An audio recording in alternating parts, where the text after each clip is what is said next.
Of Bill Sager thanking the Western New York community tonight for its support over the past year. This is just a day after the man accused of pushing their son down a flight of stairs was sentenced to 18 years in prison.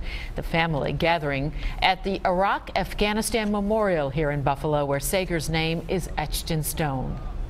And I really want to say thanks to the strangers for the phone calls, the handshakes and hugs and in the grocery store, on the street.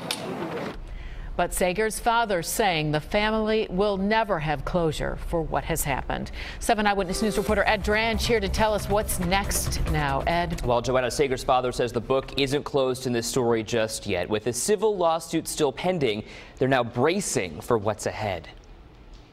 Despite his sentence to state prison, Jeffrey Basil's legal problems persist, and it's all connected to Molly's Pub. It was opened by a company called NHJB. NH is Norman Habib.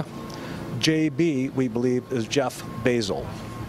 And we believe that that was a fraud perpetrated upon the State Liquor Authority because Jeff Basil was not authorized to work as a bar manager. Francis Litro represents the Sager family. He filed a wrongful death lawsuit on their behalf against Basil after he pushed Sager down the stairs inside Molly's Pub last year. But Basil isn't the only one in trouble. The lawsuit also names Buffalo police officers Eloff and O'Shea.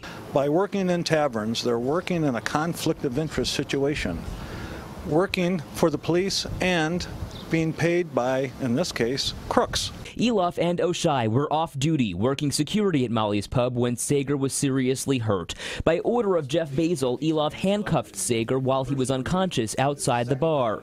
Eloff has been indicted by a federal grand jury, but O'Shea is not facing any criminal charge. There's two sides of this, because one side you're seeing the ugliest side of humanity possible, honestly, but the other side is the absolute beauty. It's Bill Sager's spirit that his family chooses to focus on now, grateful for the community's support.